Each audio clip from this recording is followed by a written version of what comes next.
Fernando Buenavada está con nosotros y le saludo. Fernando, buenas tardes. Julio, querido, un gran abrazo, siempre fraterno desde este rincón del continente americano, ¿no? En el sur, muy al sur, eh, Sí.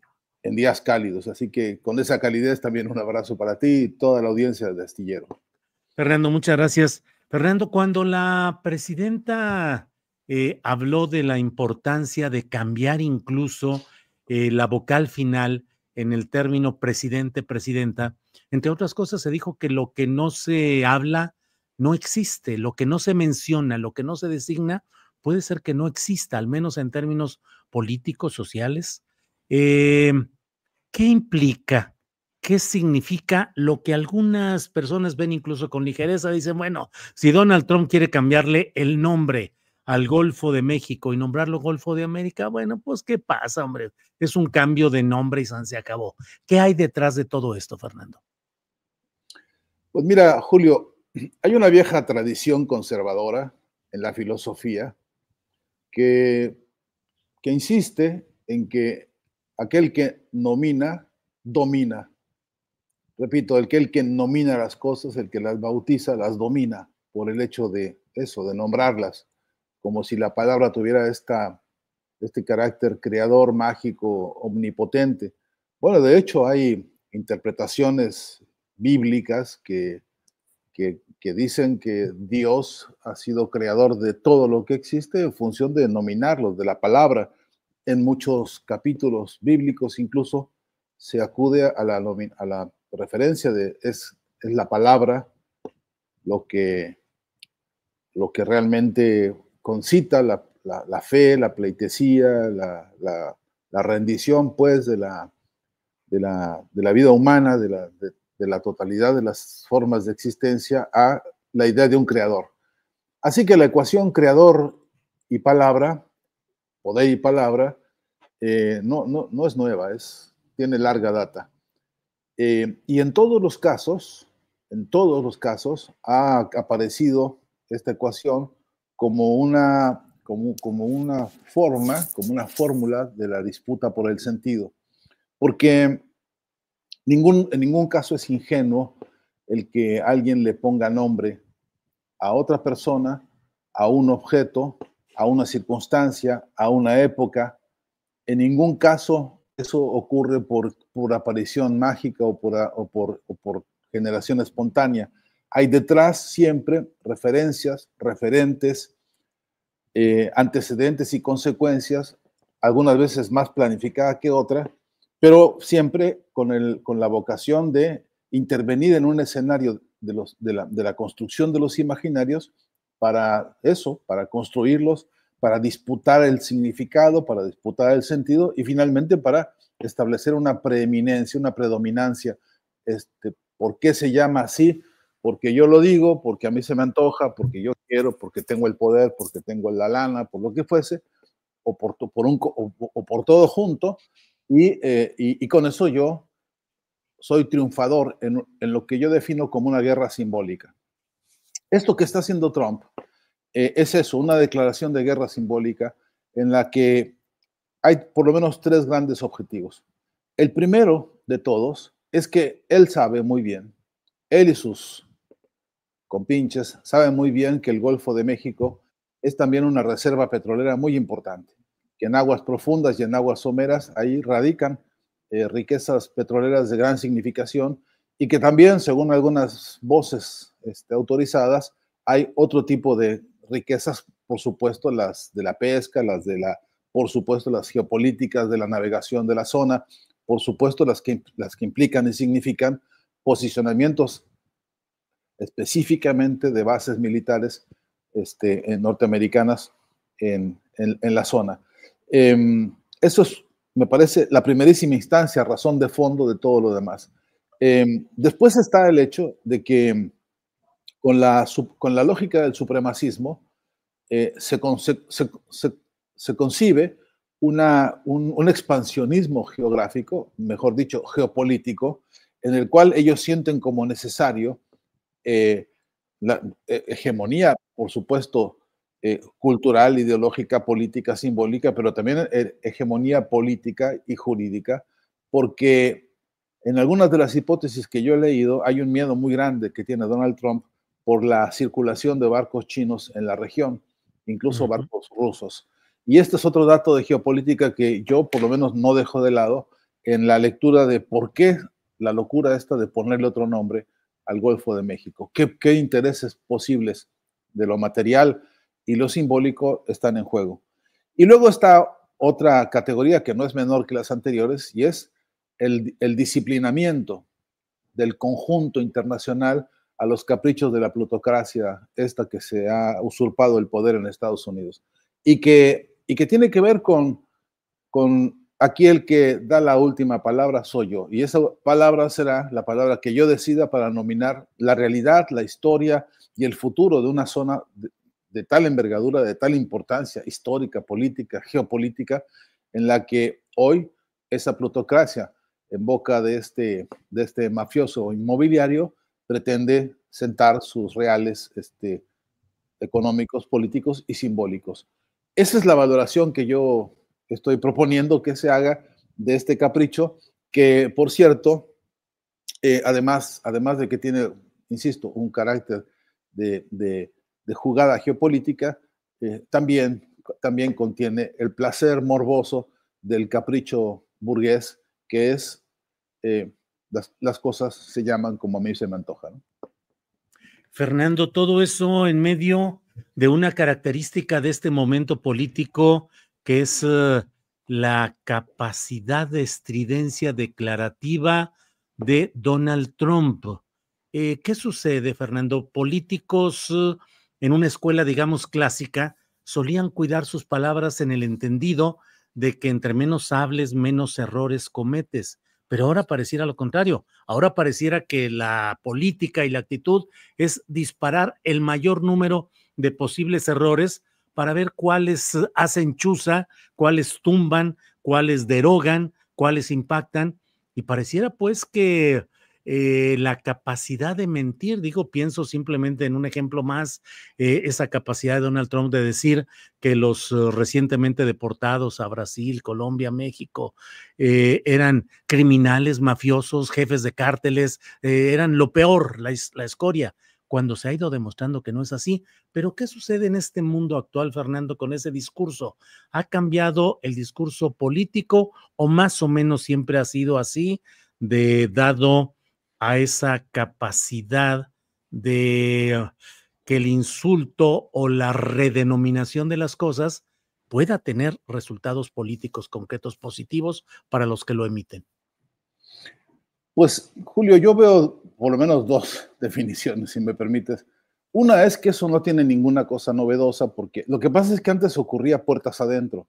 En otras épocas, algunos nos enteramos de que algunos patrones de empresa, dueños de empresas, incluso terratenientes de zonas incluso importantes de la producción en México y en toda América Latina, los dueños pues del dinero, los dueños del poder económico, impulsaban a sus sirvientes, llamados políticos, ¿no? Digo casi como una exageración, porque la palabra política es algo bastante más interesante y más digno que eso, pero ponían a sus muñecos como títeres en los cargos distintos de gobernadores o de presidentes municipales, y estos otros hacían buena letra, ponían buena cara, hacían como que eran inteligentes, hacían como que hablaban con propiedad, tenían sutilezas, se guardaban las altisonancias, se evitaban. Desde luego, nunca estos improperios y estas altisonancias, como dices, porque parecía que en la decoración lingüística de cierta época quedaba bien ser mesurado y ser propio y ser correcto y ser amable incluso y ser deferente incluso, hasta con ciertos gestos diplomáticos, en fin, e incluso entre enemigos. Pero resulta que ahora no son estos sirvientes de la política los que están en el tinglado. Ahora en la mayoría, como en Estados Unidos, son los patrones de estancia mismos, son los dueños del negocio los que han usurpado los espacios de poder. Y entonces, para distinguirse, entre otras cosas, semióticamente de sus sirvientes, lo que hacen es hablar como han hablado siempre, ¿no?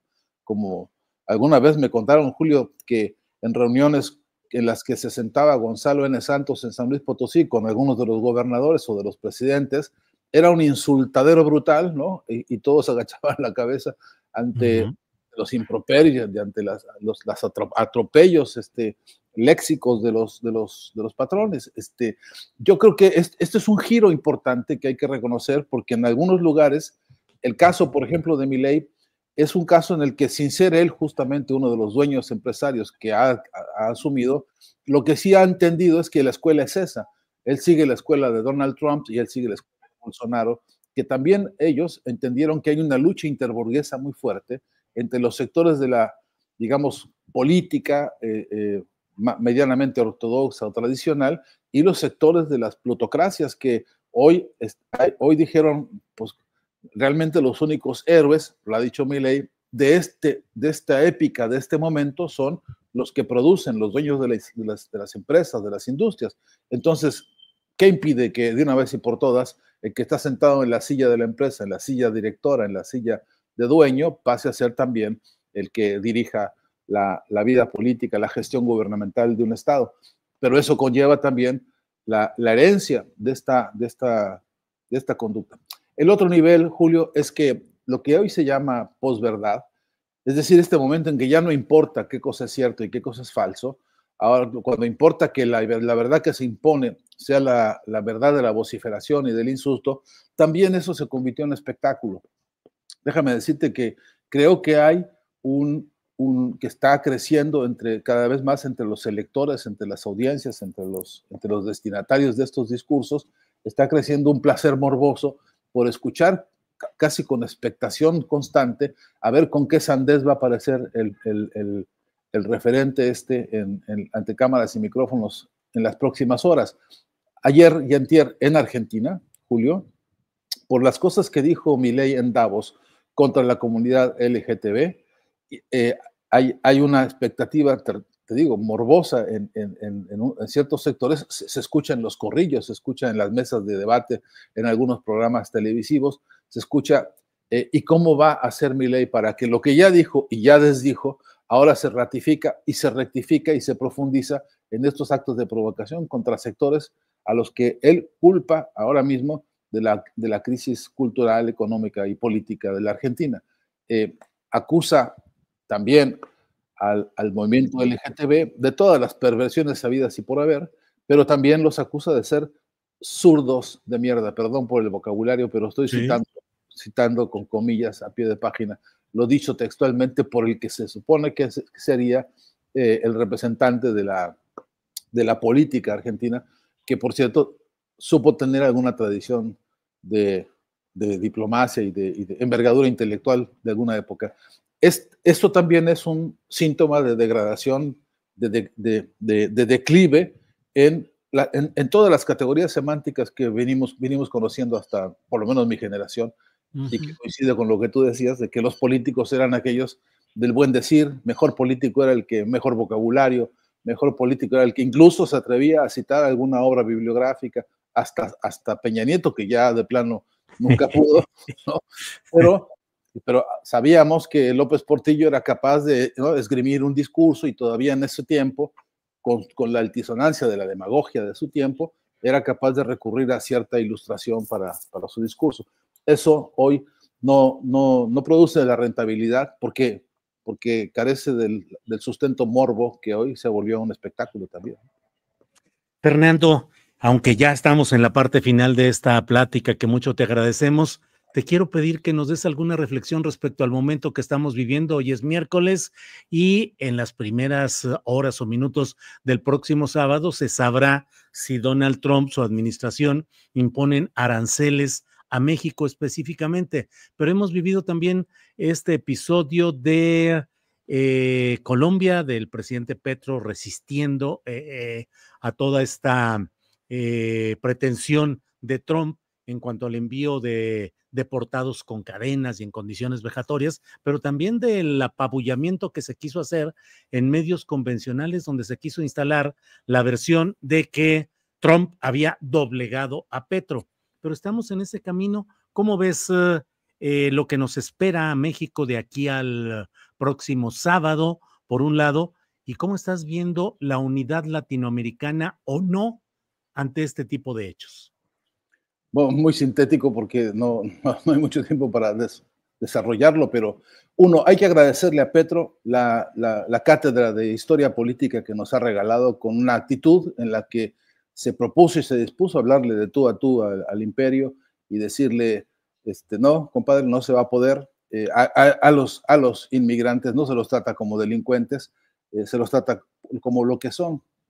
Voy a usar una expresión altisonante, Julio, muy altisonante, porque son personas, personas. Y esta reflexión y esta resintonía con lo que estamos viendo es que hay que respetar a ultranza a las personas y no usarlas para toda esta, digamos, didáctica de la humillación que ha desplegado Donald Trump. Y yo creo que en eso Petro, con todas sus contradicciones y las cosas que yo incluso he podido observarle, incluso personalmente, yo le reconozco haber tenido pues esta actitud que a mí por lo menos me educa mucho en términos de una cierta coyuntura. Después, el texto al que aludiste, que escribí hace poco, Julio, sobre la palabra y el poder, comienza diciendo algo que en lo que sigo creyendo. Mira, tendría ninguna importancia que Trump quisiera poner aranceles, que Trump quisiera lo que se le ocurriera, si nosotros tuviésemos consolidada una organización, una internacional de la dignidad nuestra, si tuviésemos consolidado realmente una fortaleza de acción conjunta, de reflexión conjunta, de defensa mutua ante semejantes espectáculos como el que estamos viendo en Estados Unidos. Si nosotros realmente tuviésemos hoy por hoy un bastión, por ejemplo, en comunicación, de unidad consolidada, no de uniformidad, de unidad consolidada, para acordar tres temas y trabajar juntos en un no, por ejemplo, a esta lógica imperial ofensiva, humillante, degradante como es, estoy seguro que la pensarían dos veces, porque en un punto, la respuesta que hubo en las horas recientes a la respuesta de Petro, que tuvo resonancias y consonancias mundiales de solidaridad y de apoyo, a mi entender, le hizo temblar las piernas a Donald Trump, que por cierto, y hay que decirlo sin falta, adentro de su país, en las propias condiciones políticas, económicas, sociológicas, incluso filosóficas de su propio pueblo, no la tiene ganada del todo y no lo tiene resuelto, me parece, como para que él se presuma a Dalí de un planeta en el cual en su propia casa ni va a poder ni va a enfrentar un problema grandísimo que le está creciendo a pasos agigantados. Solamente hay que escuchar las 4 o 5 declaraciones de huelga que hay ahora hace pocas horas de los trabajadores de las empresas automotrices, de los trabajadores del campo, en fin. Y creo que esto también pone esta reflexión sobre si estuviésemos suficientemente unidos y consolidados, se expresa en la reunión Sí. convocada en la CELAC para una discusión en la que por ahora no hubo acuerdo, pero yo no descarto que haya sí coincidencias y que esas coincidencias puedan aproximarnos a un escenario distinto. Uno de ellos, ciertamente, que el propio Petro presida a la propia CELAC y que eso ponga en el epicentro del debate y en el epicentro del protagonismo político de la Unión de Estados Latinoamericanos, justamente para decir, bueno, este ataque tiene al menos esta respuesta que es concentrarnos todos en que efectivamente tiene razón Petro, lo dicho por Petro, y lo que Petro aboga sobre todo por no solamente los inmigrantes colombianos, sino por todos aquellos que están padeciendo estas canalladas. Sí. Es posible que sí, que cumpla Donald Trump con su amenaza, incluso especialmente de los aranceles.